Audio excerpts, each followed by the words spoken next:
I am because I'm such an Uber fan. And I'm also right now representing all women across the Delaware Valley. Okay. So don't think I'm a nutball when I ask you some of these questions. Go for it. Sam Hunt, if we were dating, what could I make you for dinner? Ooh, anything that's not vegetarian.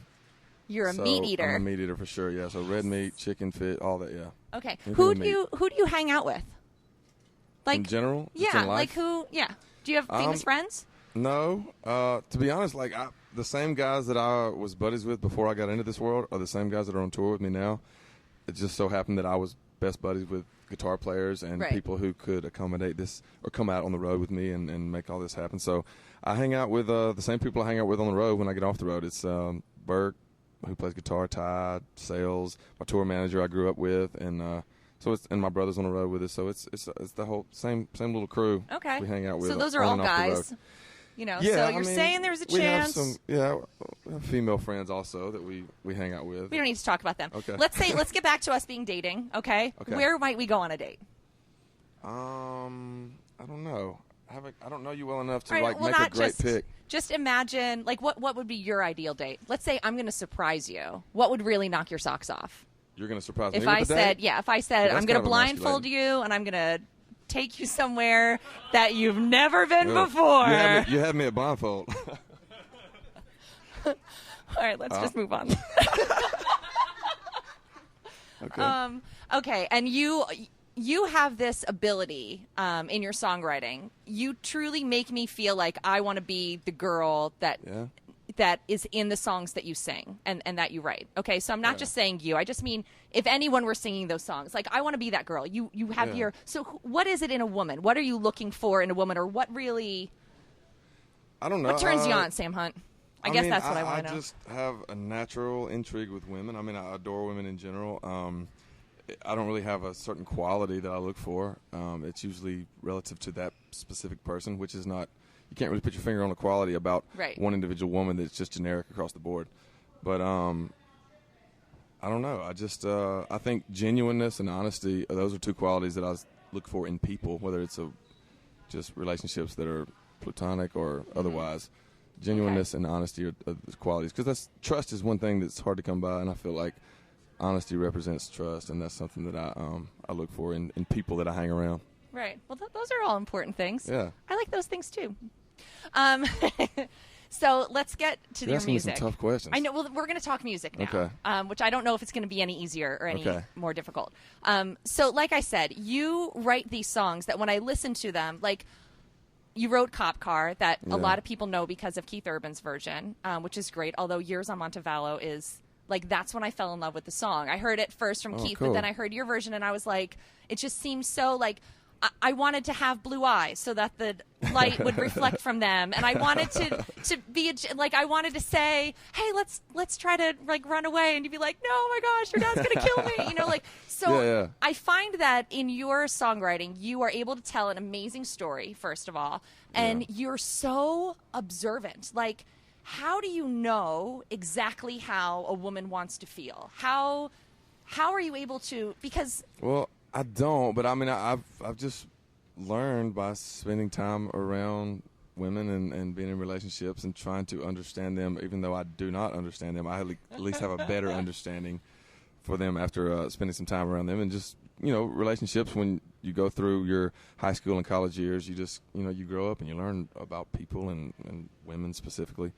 But I don't know. I just wanted to make a point in the music to make sure that the female characters were brought out more than me as the singer, because I didn't want it to be about me. I wanted it to be about the significant other in the song. Right.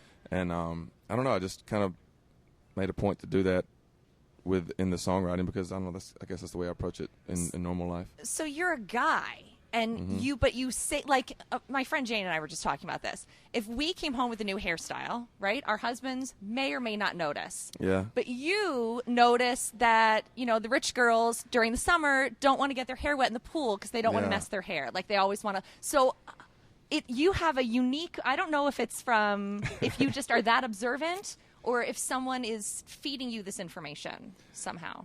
No, well, I mean... I try. I'm really interested in people and how we interact. Right. And so what did you major in college? Well, I started as a philosophy major, and I ended up switching over to economics. So I ended up majoring in economics with a business minor. Okay, well, the economics isn't going to help you, but maybe the... Yeah, the psychology was something I was really interested in just on a personal level. I ended up not pursuing that major because I didn't know exactly what I would do with that after I graduated. Has that helped you, do you think, in your songwriting?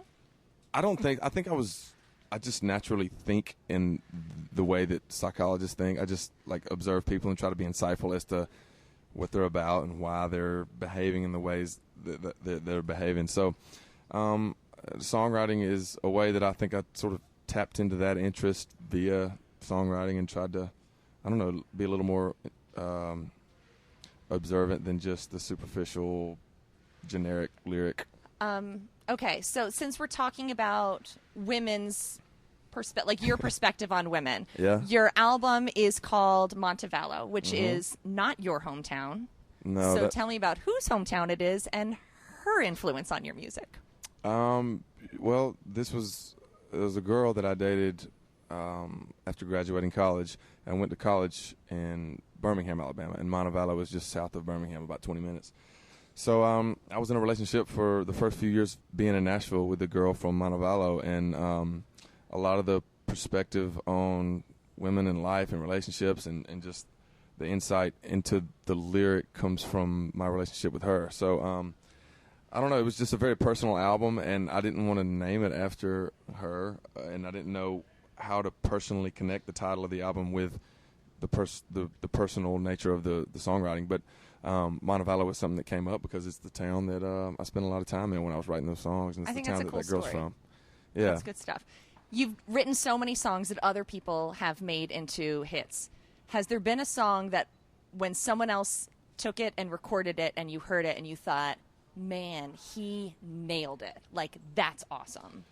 Yeah, I've always been impressed by artists interpreting songs and making them their own so that it doesn't sound anything like the way I would sing it as an artist.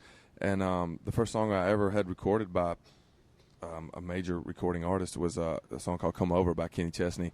And it was the version that I had on the demo was a lot different than the version he ended up putting out. Mm-hmm. But I felt like he made it very Kenny Chesney, and he honed what he was attracted to about that song into his own thing. And his version is completely different than the version that I had recorded. That's what I respected most about what he did with the song. But I think it's the artist's interpretation that maintains the integrity of the art, regardless of who wrote the song. Yeah. Well, thank you very much for your time. Thank you, guys. I appreciate it. It is warm in here. I swear, it's not just Sam.